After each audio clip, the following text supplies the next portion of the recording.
People always ask me what the scariest animal I've ever encountered while fishing was. They expect me to say, an alligator or a snake. The truth is, the closest I've ever come to dying wasn't on land. It happened in chest-deep water, hundreds of yards from shore, with nowhere to run. I've been fishing the Florida Keys for most of my adult life. If you've spent enough time there, you learn to respect the water. You're never really alone. Every flat, every mangrove, every channel has something living beneath the surface. Most of the time, you never see it, and honestly, that's probably for the best. That morning couldn't have been more perfect. The tide was coming in, the water was crystal clear, and there wasn't another person on the flat. I parked my truck just after sunrise, grabbed my fly rod, and started the long walk into the water. It was one of my favorite spots. The fish usually pushed onto the flat early, and if you timed it right, you could spend hours catching redfish and bonefish without seeing another angler. About 300 yards from shore, the water reached my chest. I stopped there and started casting. For nearly an hour, everything went exactly as planned. I landed 2 decent fish, released them, and just enjoyed being out there. Then, everything changed. It wasn't something I saw, it was something I felt. If you've spent enough time outdoors, you'll understand what I mean. Sometimes your instincts notice danger before your eyes do. The water suddenly felt empty. A minute earlier, small baitfish had been flickering around my legs. Now they were gone. The surface had gone completely still. Even the birds that had been diving nearby had disappeared. It didn't make sense. I remember looking around, trying to figure out what had changed. That's when I saw it, about 40 yards away. A dark shape, moving slowly across the flat. At first, I thought it was another fisherman dragging a kayak. Then it turned, and I saw the dorsal fin. It was the biggest bull shark I'd ever seen outside an aquarium. 8 feet, maybe 9. Its body barely disturbed the surface as it glided through the water. It wasn't hunting fast, it wasn't panicking, it was just cruising until it noticed me. The shark turned with an almost lazy movement, then started swimming directly toward me. My first instinct was to run. That would have been the worst thing I could have done. Anyone who spends time in shark country knows that frantic splashing can trigger their hunting instincts. So I forced myself to stay calm, at least on the outside. Inside, my heart was pounding so hard I could actually hear it. I slowly turned toward shore and started shuffling backward. Every step had to be careful. The bottom was covered with stingrays. One wrong step could drive a barb straight through my foot. Now I had 2 predators to worry about. One beneath the sand, the other circling just a few yards away. I kept my eyes on the shark. It never rushed me. That somehow made it worse. Every time it circled, it came a little closer. 30 yards, 25, 20. I could see the scars running along its back. One of its fins looked torn, probably from another shark. This thing had survived a lot, and suddenly, I was standing in its territory. I told myself it was probably just curious. People always say sharks investigate things. They bump boats, they circle swimmers, sometimes they lose interest. I repeated those thoughts over and over, trying to convince myself. The shark didn't seem interested in leaving. It completed another slow circle. This time, it passed behind me. For a few terrifying seconds, I couldn't see it. I turned carefully, trying not to lose sight of where it had gone. That's when I realized something. It wasn't circling randomly anymore.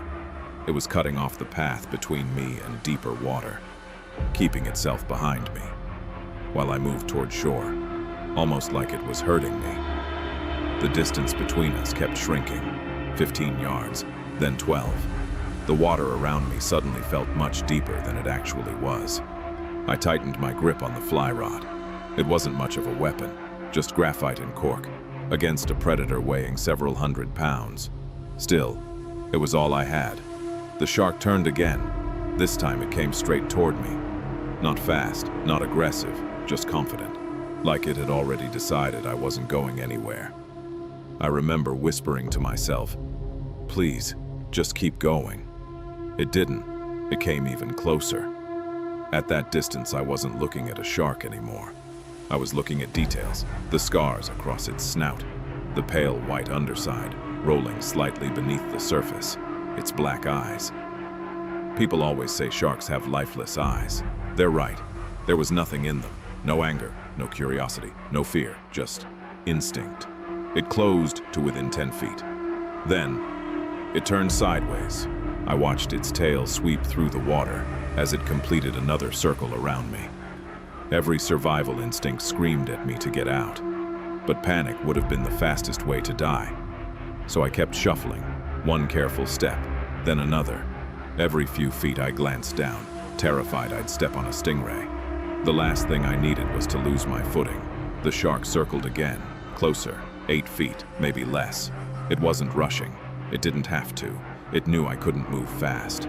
The water around me suddenly felt enormous. There wasn't a boat, no other fishermen, no one on shore. If something happened, no one would reach me in time. The shark suddenly changed direction. Instead of circling, it came straight at me. I froze. It kept coming, 5 feet, 4, 3. Without thinking, I thrust the butt of my fly rod toward its head. The rod connected with a dull thud. The shark jerked sideways and disappeared into a cloud of sand. For one glorious second, I thought it was leaving. Then I saw the shadow turning around, coming back, faster this time. Adrenaline completely took over. I jabbed at it again, this time harder. The rod struck somewhere near its eye. The shark twisted violently and veered away. My hands were shaking so badly I almost dropped the rod. I wasn't fighting it. I was buying seconds, nothing more. The shoreline still looked impossibly far away. Every step felt like it took forever. I kept expecting to feel something slam into my legs from behind. Every ripple made my heart jump. Every shadow beneath the surface looked like another pass. The worst part wasn't seeing it. It was losing sight of it. Whenever it disappeared into the glare, I had no idea where it was, and somehow, that was even scarier. Finally, the water reached my waist. I could actually move a little faster now. The shark stayed back, about 20 feet away, watching. I remember thinking, "Please don't follow me any farther," as if it could understand me. Then it happened again. The dorsal fin cut toward me, not slowly this time, fast. I planted my feet and swung the rod with everything I had. The cork handle slammed directly into its snout. The impact echoed through the blank. For a split second, we were almost touching. I saw rows of teeth just beneath the surface before it rolled away in a burst of white water. That image still wakes me up sometimes. The shark finally turned toward deeper water. Not because I'd scared it, because it chose to. That's the part that still bothers me. My life wasn't saved because I fought it off. It ended because the shark decided it was over. I was never in control, not for a single second. The water dropped to my knees, then my thighs. I didn't run until my boots hit dry sand. Only then did every ounce of fear I'd been holding back crash into me. My legs gave out. I collapsed right there on the beach. I couldn't stop shaking, not from the cold, from the realization that I'd spent the last 20 minutes trying not to become part of the food chain. A few moments later, my wife walked over carrying a beach towel. She laughed when she saw me sitting in the sand. "What happened?" I looked back toward the ocean. The surface was perfectly calm again, as if nothing had happened. I forced a smile.